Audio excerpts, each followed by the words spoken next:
सबसे ज्यादा खौफ अगर नरेंद्र भाई मोदी किसी से खाते हैं तो राहुल गांधी से खाते हैं, और राहुल गांधी की राजनीति खत्म करना तो उनका मकसद है ही। अरे वो तो उन्होंने शुरुआत ही इससे की ना, कांग्रेस मुक्त भारत। तो कांग्रेस मुक्त भारत करना है तो सबसे पहले राहुल गांधी से कांग्रेस को मुक्त करना होगा ना उनको।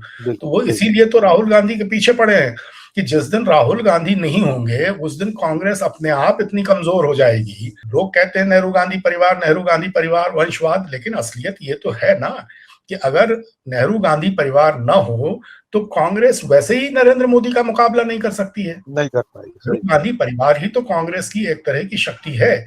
तो जितनी शिद्दत से पिछले 10-11 साल में राहुल गांधी डटे रहे हैं, वही एकमात्र कारण है कि इस देश में जनतंत्र जिंदा है। ये बात भली अतिशयोक्ति की लगे, लेकिन आप पूरे विपक्ष की राजनीति से राहुल गांधी को माइनस करके एक दृश्य की कल्पना कीजिए। अगर राहुल गांधी न होते, राहुल गांधी के बिना कांग्रेस होती, तो आज उसकी क्या दशा होती? आज भारत कांग्रेस मुक्त हो चुका होता।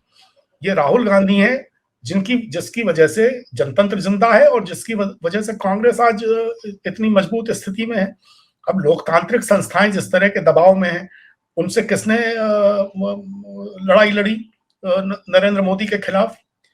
सबसे बड़ा काम जो राहुल गांधी ने किया वो ये किया कि नरेंद्र भाई मोदी का जो डर था देश में, उस डर से देश को मुक्त किया। जो उन्होंने डरो मत का नारा दिया और जिस तरह वो लगातार लड़ते रहे, जूझते रहे, हर तरह के अटैक को उन्होंने बर्दाश्त किया, तब जाकर के लोगों को, वरना 8 साल तक नरेंद्र भाई मोदी के मारे थर थर कांप रहा था देश, कोई कुछ बोलता नहीं था। लोगों ने बोलना शुरू किया, इसका सबसे बड़ा श्रेय है राहुल गांधी को। और इसीलिए नरेंद्र भाई मोदी नेचुरली उनकी प्राथमिकता है कि राहुल गांधी को किसी तरह परे किया जाए। और आज ये सब जो चीजें चलती है ना पार्टी में भी, कि ये सब नैरेटिव क्रिएट करना बाहर मीडिया के जरिए कि राहुल वर्सेस प्रियंका, शशि थरूर, XYZ, ये सब इसीलिए तो होता है कि राहुल के नेतृत्व पर प्रश्न चिन्ह लगाया जाए और किसी न किसी तरह उनको एक असफल नेता कांग्रेस का साबित किया जाए। लेकिन देश ने देख लिया कि राहुल हैं तो कांग्रेस आज इस स्थिति में है।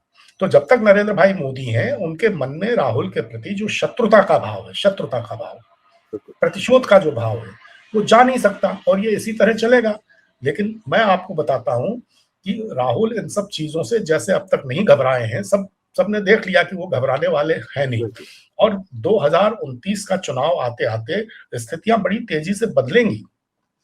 इस वक्त अगर विपक्ष एकजुट रहा, जिसकी एकजुटता भंग करने की भी पूरी कोशिश की जा रही है भारतीय जनता पार्टी की तरफ से, इसलिए की जा रही है कि इंडिया समूह और एनडीए के सदस्यों में बहुत कम फर्क है लोकसभा में, ये लोगों को दिखाई नहीं देता।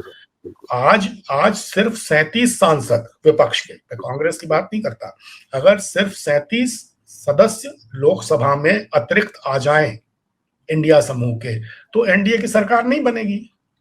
तो मूल गैप तो 37 सदस्यों का है और अभी जितना समय शेष है उसमें अगर विपक्ष अपनी भूमिका ठीक से निभाए तो क्या 37 अतिरिक्त सीटें जीत कर नहीं ला सकता है? ये नरेंद्र भाई की बड़ी चिंता है। तो वो विपक्ष को भी भंग करना चाहते हैं और कांग्रेस चूंकि उसकी धुरी है तो इसलिए कांग्रेस को भी वो किसी न किसी तरह नष्ट करने के प्रयासों में लगे रहते हैं।